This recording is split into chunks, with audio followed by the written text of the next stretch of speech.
Bonjour à tous, avec l'aide de Dieu, nous allons étudier la Gemara, le traité Makot, Daf Yud Dalet Amud Aleph, 14a. Dans le cours précédent, on avait appris une braïta dans laquelle nous avons vu trois opinions, celle de Rabbi Ishmael, de Rabbi Akiva et de Rabbi Yitzhak.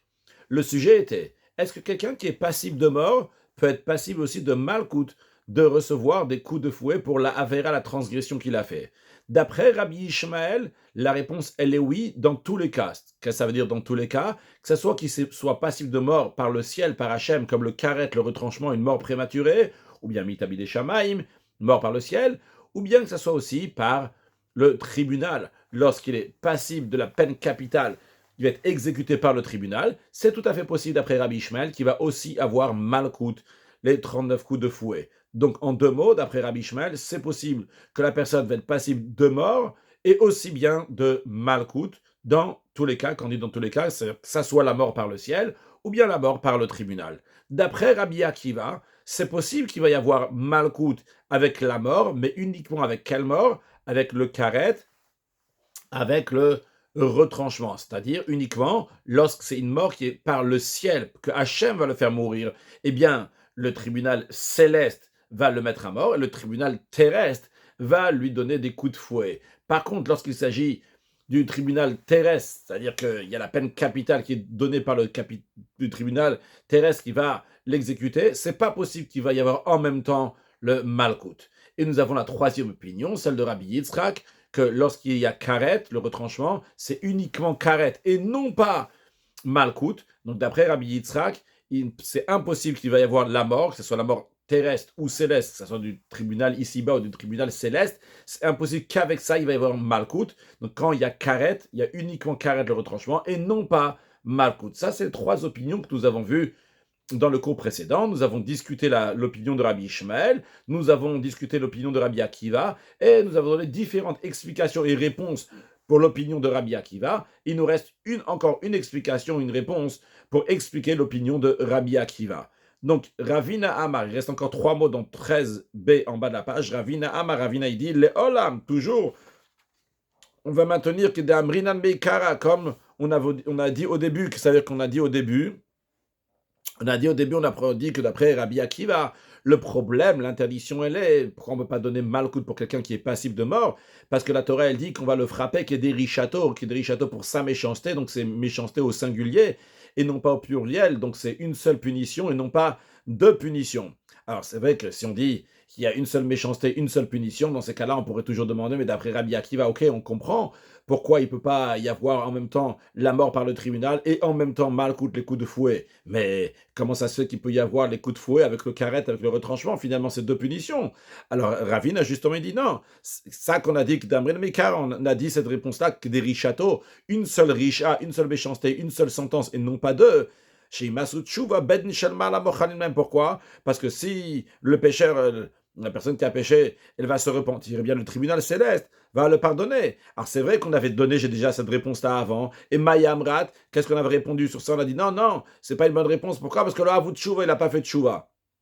C'est vrai, c'est une bonne question, mais on s'est arrêté avec ça là-bas, avant, dans le cours précédent. Mais là, Ravina, il dit, non, non, on va maintenir ça, et je vais te rajouter quelque chose. Malgré ça que tu dis, mais il n'a pas fait de tchouva, mais le psika milta le karet, concrètement, c'est pas tranché, c'est pas une évidence qu'il va avoir le karet, parce qu'en effet, s'il va faire tchouva, il n'aura pas le karet. Alors, vu que s'il va faire tchouva, il n'aura pas le karet, le tribunal terrestre peut donner cette sanction-là. Comme Rashi nous explique en haut à droite, que d'Amrinan Meikara,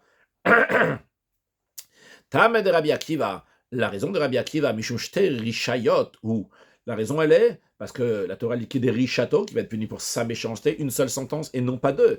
Ou des Kamra, Trayav Ekritot Namishte Rishayoten. Et ça que tu as dit, mais dans ces cas-là, ça pose problème quand même à Rabbi Akiva. C'est vrai que le fait qu'il y a écrit qu'il y a des Rishato au singulier, une méchanceté, une sentence, ça nous explique pourquoi le tribunal terrestre ne peut pas donner la mort avec les coups de fouet, mais comment ça se fait qu'il peut avoir les coups de fouet en même temps que le karet, que la mort par le ciel?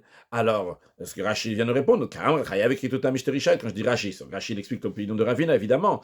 Donc ça que tu demandes, tu dis, mais dans ces cas-là, celui qui est passif de karet aussi, comment on peut lui donner karet le retranchement, la mort prématurée par le ciel, et en même temps aussi les coups de fouet? Eh bien, sur le texte d'Akat et Onesh Karet Alav, parce qu'il y a encore la punition de karet en plus des coups de fouet. Eh bien, Ravine a dit non. Le psychab milta le karet, c'est pas tranché, c'est pas une évidence qui va avoir le karet, le retranchement. Oh, il puisse vous talui bichou, abus, que ça dépend de sa tchouva. S'il va faire tchouva, il l'aura pas. Donc, vu que c'est pas sûr qu'il va avoir aussi le karet, donc on considère ça que des richatos, que ce soit une seule richa, une seule sentence, que le tribunal lui donne donc malkout.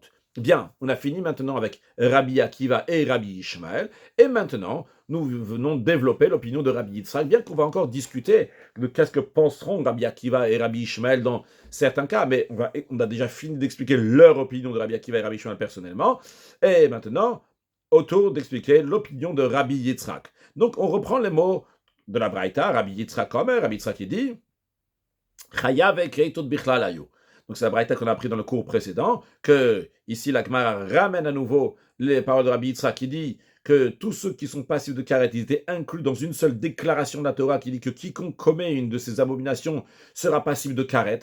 Donc c'est-à-dire que dans la paracha de Acharé, dans la paracha de Acharemot, après que la Torah elle mentionne plein de femmes qui sont interdites, donc ce qu'on appelle les harayot, sur lesquelles on est passif de karet, la Torah donc les englobe tous ensemble, bichlal hayu, dans une déclaration générale faite par la Torah. Mais malgré cela, malgré ça, on voit que dans la paracha de Gdoshim, la paracha suivante, environ 3 chapitres après, qu'est-ce qui se passe? On retrouve là-bas que 2 chapitres après la Torah, elle dit que tout celui qui va avoir une relation avec sa sœur, eh ben, il va avoir le karet.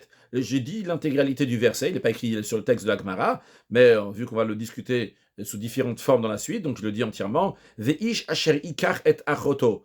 Un homme qui va prendre sa femme, sa sœur, pardon.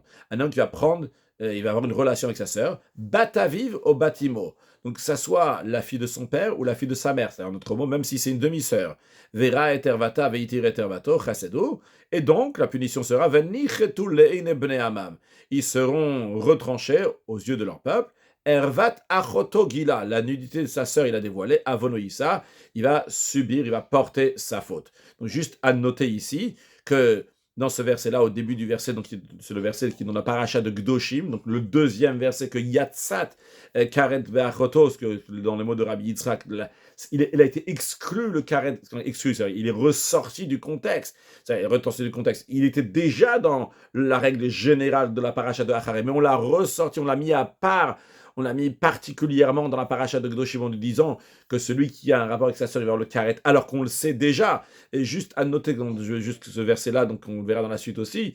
Donc on parle ici de quelqu'un qui a un rapport avec sa demi-sœur, comme ça on dit au début du verset. Et à la fin, on dit donc, vu qu'il a eu un rapport avec sa sœur tout court, eh bien, il aura le karet. Donc il y a 2 fois le mot achoto aussi dans ce verset-là. Juste à noter, à prendre en compte pour la suite. Sur la suite, donc pour ce cours-là, ou que ce soit pour le cours suivant. En tous les cas, Rabbi Yitzhak, il a dit, comment ça se fait que pourquoi la sœur a été particulièrement mise à la lumière? Elle la carette. On sait déjà qu'elle a carette, on sait déjà qu'elle il est retranché, ce qui a un rapport avec sa sœur, on sait déjà de Parashat Acharé. Pourquoi? Eh bien, la raison pour la Torah elle vient te souligner, insister sur ce karet dans la paracha de Gdoshim, le karet de la sœur, c'est le duno be karet velo be malkut. C'est pour te dire une règle générale que tu vas le juger uniquement karet et non pas malkut. C'est-à-dire, on a une règle, on va la voir aussi dans le prochain Rashi, donc pour un autre sujet, mais la règle qu'on a aussi mentionnée dans le cours précédent, c'est la 8e règle de la manière comment on étudie la Torah d'après Rabbi Ishmael, Beyud Gimel Midot Shatorah Didreshet Mahem. Rabbi Ishmael nous dit qu'il y a 13 manières comment on étudie la Torah. Une des règles, c'est que toute chose qui était dans la généralité, elle est sortie de la généralité pour apprendre quelque chose, elle n'est pas sortie de la généralité uniquement pour elle-même, pour qu'on va apprendre quelque chose pour cette loi-là, mais pour toute la généralité. Ici, nous avons Davar Shaya Bichlal, une chose qui était dans la généralité, c'est Achoto, sa sœur. La Torah l'a déjà dit, donc dans toutes les femmes interdites, il y avait aussi la sœur, que si quelqu'un a un rapport avec sa sœur, eh bien, il est passif de karet de retranchement, donc c'est Davar Shaya Bichlal. Veyatsa Minaklal, il est sorti de la règle. Dans la Parashat Gdoshim, on nous répète encore une fois la sœur, les lamed pour nous enseigner quelque chose.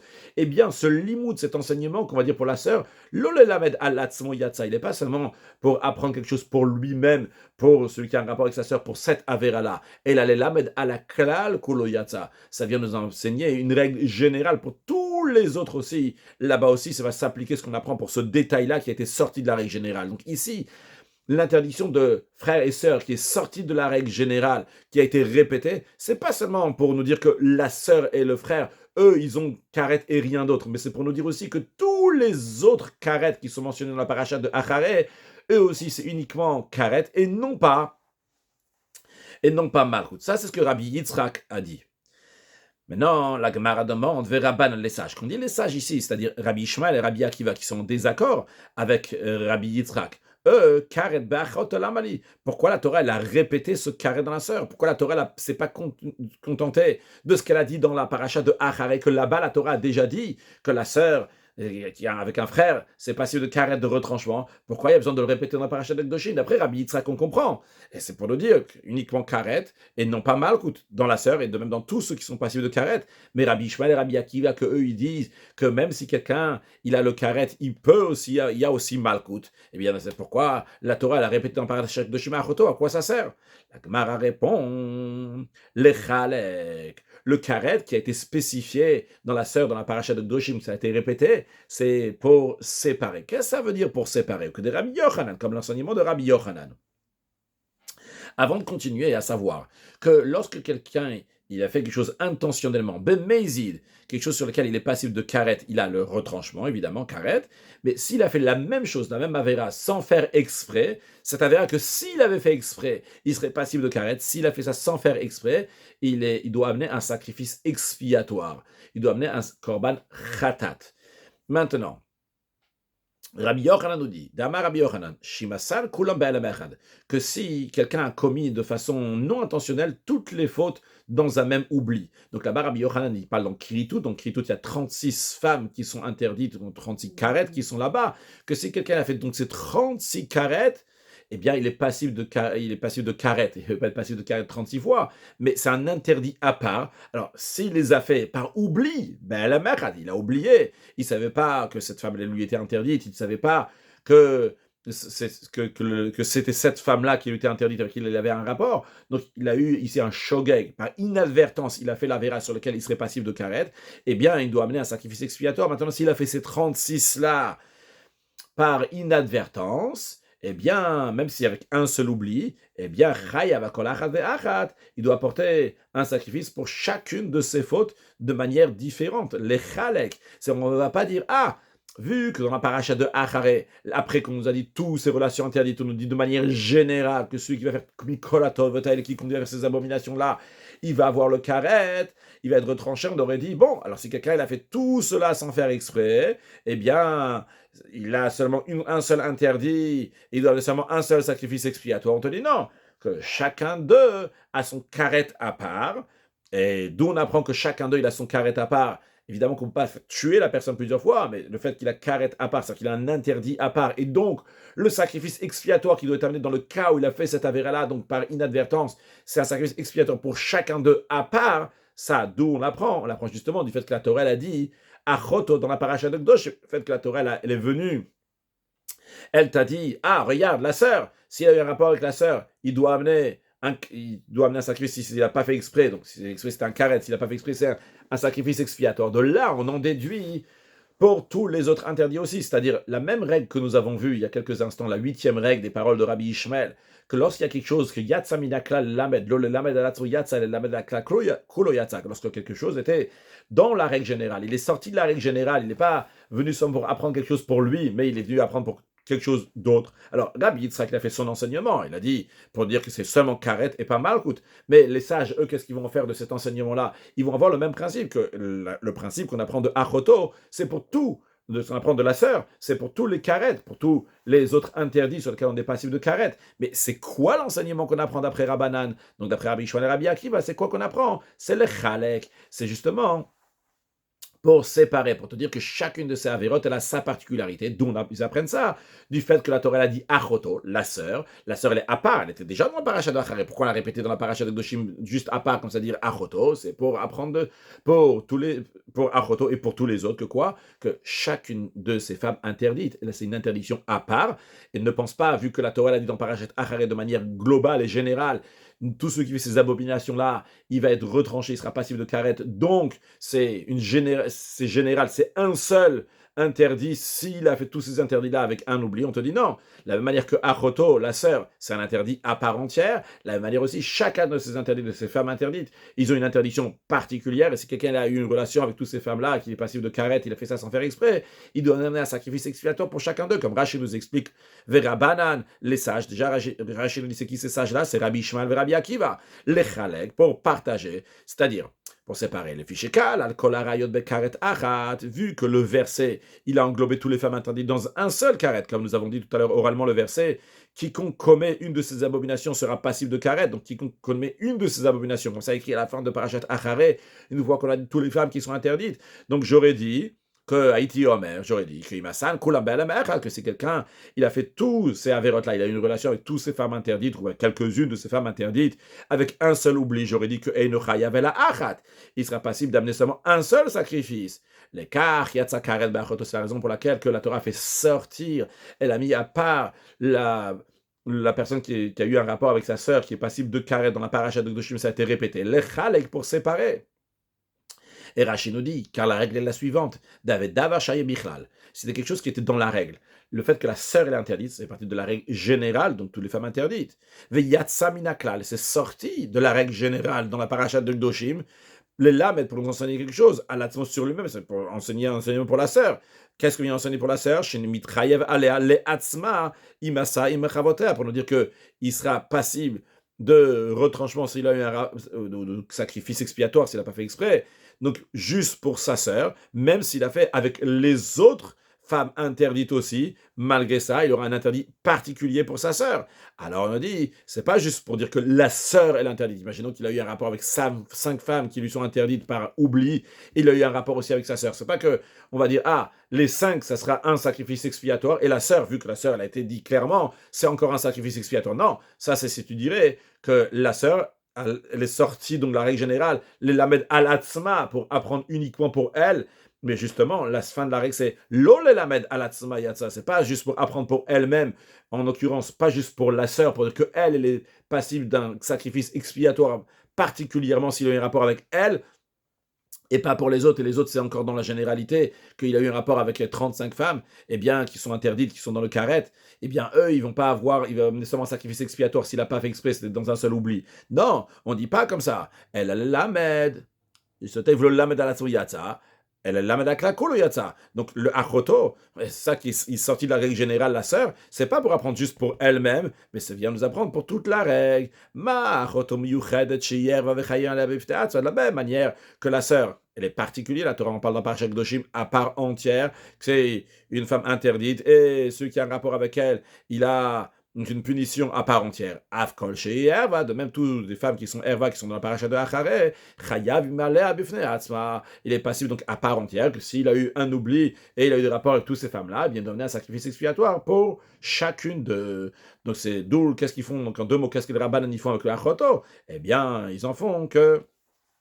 Et nous dire qu'il sera passif de sacrifice expiatoire pour chacune des femmes interdites dans la paracha de Acharé. D'où ils apprennent ça? Ils apprennent ça de Achoto. La Gemara dit, ok, très bien, maintenant on verra Rabbi Yitzhak. Rabbi Yitzhak, d'où Rabbi Yitzhak va déduire donc les fautes d'union interdite qui sont séparées. D'où Rabbi Yitzhak va apprendre que si quelqu'un il a eu une relation interdite avec 10 femmes qui lui sont interdites, qui sont passibles de karet, il a fait ça par inadvertance avec un seul oubli, qu'il amènera donc 10 sacrifices expiatoires. D'où il va prendre ça de la notion de l'echalek. Les rabbanan, les sages, Rabbi Shmuel, Rabbi Akiva, ils ont pris ça de l'achoto, mais Rabbi Yitzhak, il a déjà bloqué ce l'achoto pour autre chose, parce qu'il a bloqué ce l'achoto qui est répété dans la paracha de Kedoshim, donc la relation avec la sœur, particulièrement pour nous dire que c'est uniquement karet, et non pas Malkout, non pas les coups de fouet, et de là il a appris donc pour tous les autres qui sont dans la paracha de Acharé, c'est uniquement karet. Il n'y a pas le Malkout, les coups de fouet avec le karet, mais dans ces cas-là, d'où Rabbi Yitzhak qui va apprendre les chalek, que chacune de ces femmes-là, donc ils sont séparées dans le sens que si il a eu des rapports avec chacune d'elles, avec un seul oubli, il devrait amener un sacrifice expiatoire sur chacune d'eux, bien que c'était avec un seul oubli.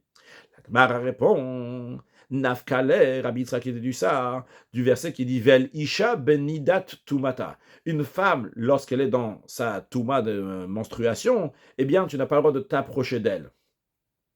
Le verset ici rajoute des mots. Il y a un mot qui est superflu, c'est Isha, la femme. Pourquoi là, tu aurais dit Ve'el Isha, comme Rachid nous dit Ve'el Isha, des maths, c'est le mirtav. La Torah aurait pu écrire ou les nida, l'otikav, une femme qui est nida, une femme qui a sa menstruation, l'otikav, tu n'as pas le droit de t'approcher. D'ailleurs, on rappelle que c'est quelque chose qui est très, très, très important dans tous les couples. C'est important de garder les lois de la pureté familiale, que lorsque la femme elle a ses règles, eh bien le mari et la femme doivent se séparer, ne pas avoir de contact pendant tout ce moment-là, donc, et qu'elle a la menstruation, et les 7 jours après la menstruation, et uniquement après que la femme est partie au mikvé, elle s'est immergée dans un bain rituel, uniquement à ce moment-là, l'homme et la femme ont le droit d'être ensemble. Avant ça, c'est strictement interdit. Quand on dit strictement interdit, c'est karet, c'est le retranchement. C'est comme manger du chametz à Pesach, c'est comme manger le jour de Kippour, quelque chose que personne ne va faire. Eh bien, c'est la même chose aussi à ne pas faire. Ils ont respecté les lois de la pureté familiale. Ça fait partie des 10 mitzvahs du Rabbi. C'est extrêmement important. Donc, en tous les cas, ce qu'on nous dit ici, on aurait pu dire, ou le nida lotikav, la femme qui est nida, tu ne vas pas te rapprocher. Pourquoi il révèle isha, le mauvais Elisha? Eh bien, le mot Isha, c'est le Chayev Akol Isha ve Isha. C'est justement de là, de ce mot-là, Isha. Il n'est pas superflu. Il n'est pas en plus. Il vient t'apprendre ici que chacune des femmes, eh bien, elle a son interdiction particulière et chacune d'eux, s'il a eu un rapport avec elle, avec 1, 2, 3, 4, 5, qui sont passibles de carette, même si c'est avec un seul oubli, eh bien, lorsqu'il va réaliser, il ne va pas dire, ah, un seul sacrifice pour tous ces oublis-là, mais il va devoir amener un sacrifice pour chacune d'eux. Donc, Rabbi Yitzhak, il est OK, il a son verset pour apprendre l'échalek, pour séparer chacune de ces femmes-là, c'est une interdiction à part. La Gemara elle demande, mais c'est super ce verset, Vera banana et typokléméa. Donc les sages aussi, Rabbi Shimon et Rabbi Akiva, devraient déduire également qu'il y a un khatat distinct, un sacrifice expiatoire pour chacune de ces femmes interdites, de ce verset-là, Meha, de ce verset-là, de ce verset de qui écrivait l'Isha, le mot Isha qui est en plus. La Gemara répond oui, Achinami, en effet. Rabbanan, Rabbi Shimon, Rabbi Akiva, eux aussi, donc ils déduisent de ce verset-là. Ah, Rabbanan déduisent aussi de ce verset-là, les chalek, pour faire la différence entre une femme et une autre femme. Dans ces cas-là, le verset de Achoto, il est à nouveau disponible. Qu'est-ce qu'ils vont en faire? La Gemara demande la carte d'Achoto Lamali. Dans ces cas-là, pourquoi la Torah, dans Parashat Kedoshim, elle a répété la carette, le retranchement pour ceux qui ont un rapport avec sa sœur?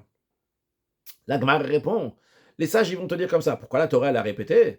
Parce que les chayev alachoto, valachot avi, valachot imo, pour te dire, enseigner qu'il est possible d'apporter 3 sacrifices expiatoires s'il a eu un rapport avec sa sœur, avec la sœur de son père, avec la sœur de sa mère. Juste à noter, quand on dit la sœur de son père, c'est-à-dire sa tante, quand on dit la sœur de sa mère, c'est sa tante. Donc il y a sa sœur, la sœur de son père, et la sœur de sa mère. Ne pas confondre quand on a dit tout à l'heure le verset oralement, ou bien dans d'autres occasions quand on parlera, donc de sa demi-sœur, qui est la sœur par son père et la sœur par sa mère. Donc ici, on est en train de parler de ses tantes, tantes du côté du père, tantes du côté de la mère.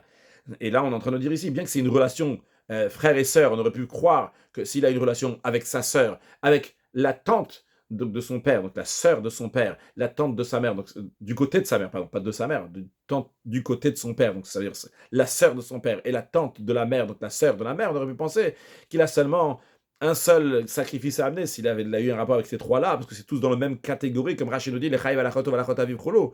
Imbal shloshtan, s'il a eu un rapport avec les 3, be'el mechel avec un seul oubli, on aurait pu penser qu'il amène seulement un sacrifice.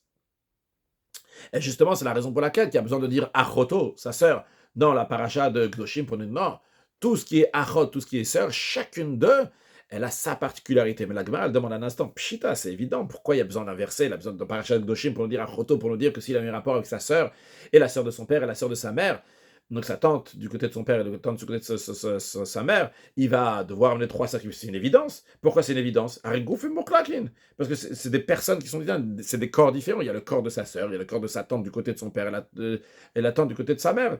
Et en plus de ça, même les noms, les interdictions, ils sont aussi des interdictions qui sont distinctes. C'est-à-dire la Torah a dit, tu n'as pas le droit d'avoir un rapport avec ta sœur, tu n'as pas le droit d'avoir un rapport avec ta tante du côté de ton père, avec ta tante du côté de la mère. Il y a un interdit dans chacune d'eux, dans ces cas-là. Ces sœurs-là, ils sont mamash, ils sont exactement comme les autres. C'est-à-dire, déjà, il y a un problème si, même si ça serait la même avéra, mais avec 3 personnes, 3 corps différents, 3 femmes différentes. Déjà, on comprend que c'est 3 choses qui sont différentes. Mais en plus de ça, même les interdits, ils sont différents. C'est 3 interdits qui sont différents. Donc c'est une évidence que si quelqu'un il a un rapport avec sa sœur, après avec la sœur de son papa, et après avec la sœur de sa maman, c'est sûr et certain qu'il doit amener 3 sacrifices expiatoires s'il a fait ça par oubli. Il n'y a pas besoin que la Torah nous dit dans Parashat Doshim, nous dit la choto. Mara répond, en effet, c'est vrai, tu as raison. C'est pas ça que, d'après les sages, le mot la choto vient nous apprendre. D'après les sages, le mot la choto vient nous apprendre quelque chose d'autre. C'est quoi? Elle est le chayvo. C'est pour rendre passible la personne d'un sacrifice, de 3 sacrifices expiatoires. Quand il a eu un rapport avec une seule femme, que cette une seule femme-là, elle a 3 interdits, parce que cette une seule femme, elle est achoto, c'est sa sœur. Deuxièmement, chez Yachot Aviv, c'est sa tante du côté de son père, donc la sœur de son père. Et en même temps, chez Yachot Ibo, en même temps, la sœur de sa mère.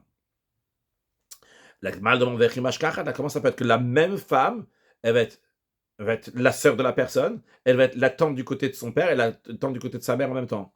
La Gemara répond Birshia Bareshia, dans le cas d'un pêcheur, fils de pêcheur. On va voir dans Rashi, avant de voir dans Rashi, je vais dire oralement, imaginons quelqu'un qui s'appelle Réhouven. Et Réhouven, il a eu un rapport avec sa propre mère. Et quand il a eu un rapport avec sa propre mère, il a eu 2 filles. On va appeler la première fille Rivka, et la deuxième fille, on va l'appeler Sarah. Donc, Réhouven, encore une fois, le fils de sa mère, il a eu un rapport avec maman, avec sa mère, et il a eu Rivka et Sarah.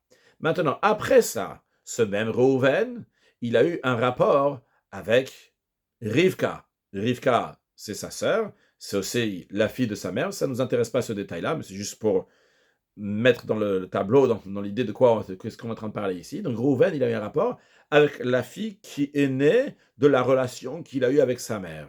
Donc, il a eu un rapport avec Rivka. Très bien, pas bien, sûrement. Après, Rivka, elle a eu un garçon. Ce garçon-là, on va l'appeler Shimon. Donc ce garçon-là, Shimon, d'où il vient? Il vient de Réhouven, parce que c'est Réhouven qui a eu un rapport avec Rivka. Maintenant, ce Shimon-là, lui aussi, c'est un rachat. Qu'est-ce qu'il a fait, ce rachat-là, ce Shimon-là? Il a eu un rapport, on parle qu'il y a eu un rapport sans faire exprès, ici, dans ce contexte-là. En tous les cas, c'est un rachat. Et ce Shimon-là, il a eu un rapport avec la sœur de sa mère. Sa mère, on a dit, c'est Rivka. La sœur de sa mère, c'est qui? C'est Sarah. Maintenant, cette Sarah-là, elle est la sœur de Shimon. Parce que c'est qui le père de c'est qui le père de Shimon? C'est Reuven. Maintenant, Reuven, il a eu Sarah, donc c'est sa sœur.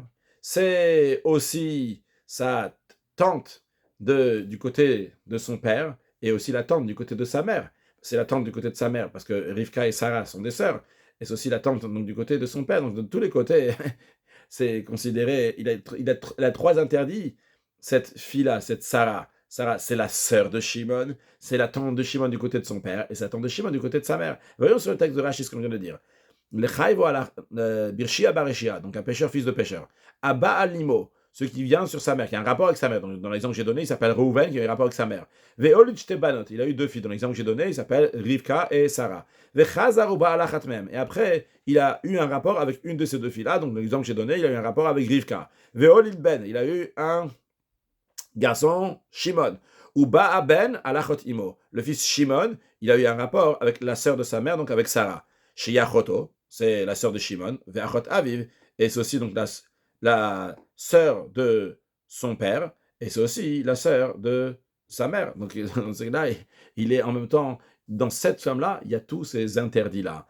Et justement, tu aurais pu penser que cette une seule femme-là, vu que c'est une seule femme, alors il serait peut-être passible pratat, un seul sacrifice expiatoire. Justement, non, on te dit qu'il est passible de 3 sacrifices expiatoires. Donc, si tu demandes pourquoi le mot lachoto, il est venu d'après les sages, d'après Rabbi Shimon Rabbi Akiva, ils vont te dire, c'est pour te dire, celui qui a un rapport avec sa sœur, cette sœur-là, c'est aussi la sœur de son père et la sœur de sa mère, eh bien, il devrait amener 3 sacrifices expiatoires. C'est pour ça que le mot lachoto dans Parashat Doshim, il est venu.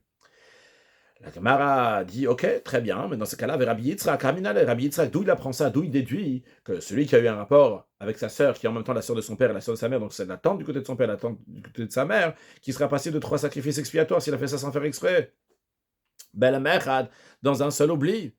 La Gemara répond, Nav kalmi kalvachomer. Rabbi Yitzhak, il le déduit d'un kalvachomer. Il n'a pas besoin d'un verset pour ça.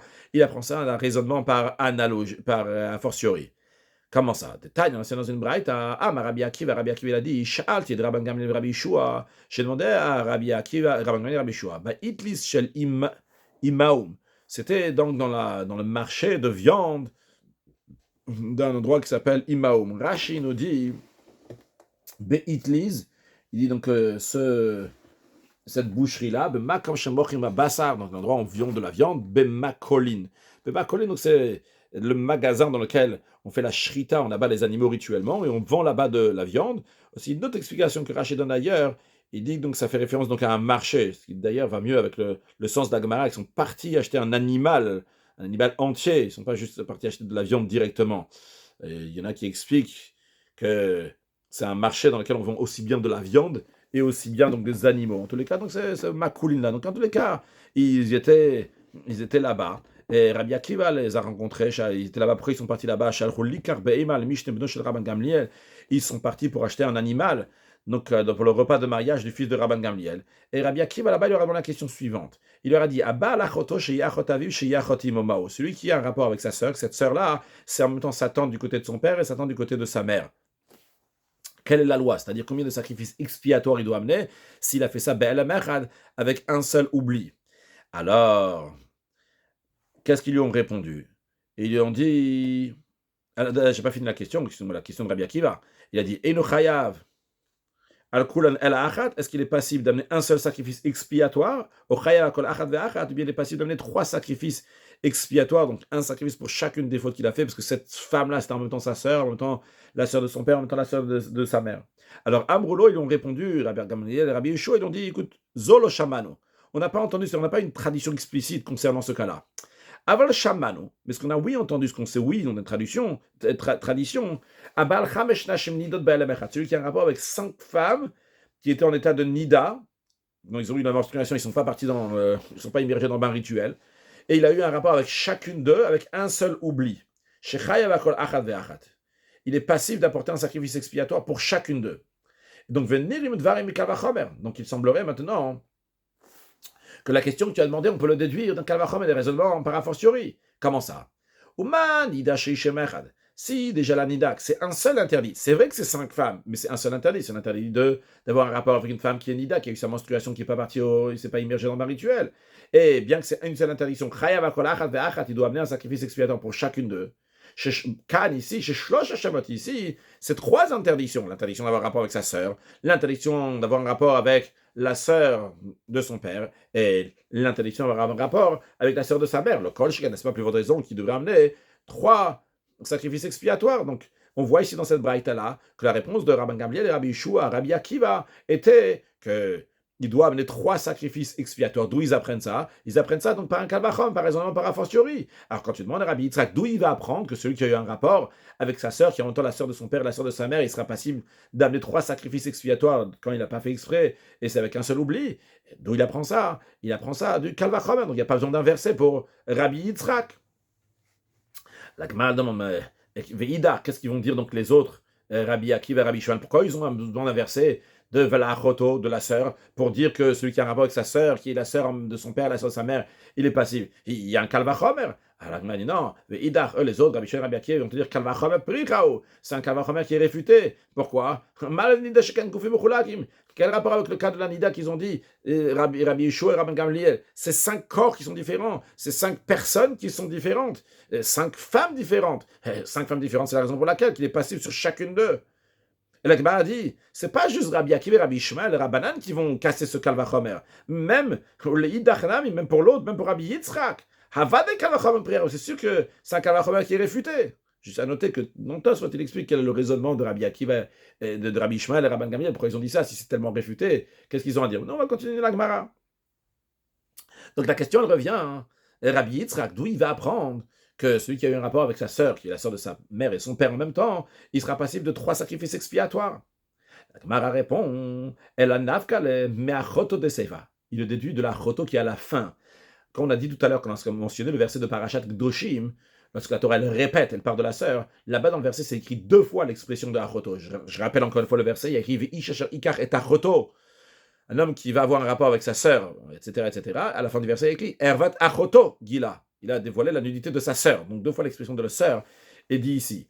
Alors, qu'est-ce qu'il dit l'Agmar dit Rabbi Yitzhak? Il va te dire du deuxième achoto, quand la Torah elle répète encore une fois achoto dans Parashat Kedoshim, dans le verset écrit deux fois achoto, la deuxième fois qu'elle le mentionne dans Parashat Kedoshim, eh bien de ça il apprend que celui qui a un rapport avec sa sœur, qui est la sœur de son père et sa mère, eh bien il sera passible de 3 sacrifices expiatoires. Rashi achoto de Seifa, donc la sœur qui écrit à la fin du verset, Ervat achoto gila, la nudité de sa sœur il a dévoilé. Alors, l'Agmar dit, ben, c'est super pour Rabbi Yitzhak, Veidach. La question repart sur Rabbi Bishwan et Rabbi Akiva. Achoto de Seifa Lamali. Quel est le but de l'expression de la Torah qui dit Ervat Achoto Gila? Ervat Achoto, en effet, il est superflu, il en plus, on sait très bien, on parle de la sœur, il avait écrit Ervat Gila ou quelque chose comme ça, sans dire le mot Achoto. Il y a Avonoyisa, il va apporter sa faute. Donc pourquoi? Qu'est-ce qu'ils vont faire eux avec ce Achoto, donc qui dit une deuxième fois dans la paracha de Kedoshim? Eh bien, le Gemara répond, d'après Rabbi Ishmael et Rabbi Akiva, c'est le chayvo alachoto bat aviv ou batimo. C'est pour indiquer qu'on est passible d'une sanction lorsque quelqu'un a un rapport avec sa sœur, qui cette sœur-là, c'est en même temps la fille de son père et en même temps la fille de sa mère. Donc c'est pas sa demi-sœur, mais sa sœur à part entière. Car en effet, si vous voyez dans le verset, il y a écrit Bataviv o Batimo, c'est la fille de son père ou la fille de sa mère. Fille de son père, fille de sa mère, donc c'est une demi-sœur. Alors, on aurait pensé qu'il y a seulement celui qui est demi-sœur, s'il a eu un rapport avec la demi-sœur, il est passible. Mais pas s'il a eu un rapport avec sa sœur. Pourquoi pas? A priori, c'est à plus forte raison. Justement, la Torah va t'apprendre ici l'homme Hashem on shiminani. On ne peut pas, pour t'enseigner, que tu ne peux pas donner une sanction basée sur une déduction logique en faisant un calvachomer. On peut dire, si déjà la demi-sœur, il est passible, à la sœur à 100%, c'est sûr et certain qu'il est passible. Justement, la Torah commence ce verset en te disant batavivo bativo. Et après, la Torah te rajoute achoto pour te dire la sœur à part entière à 100%.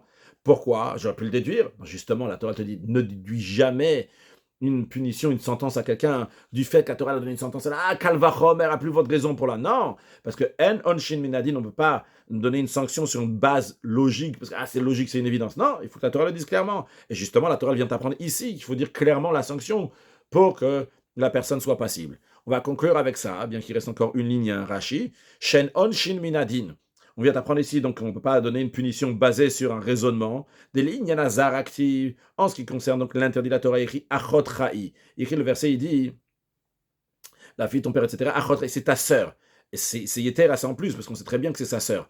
Pourquoi on te dit Achot Ra'i? Les Azir alachato batavi ou batimo. C'est justement pour te donner un l'interdit. Non. C'est pas le bon rachis que je suis en train de faire. Tous les rachis sont bons, c'est le rachis d'avant.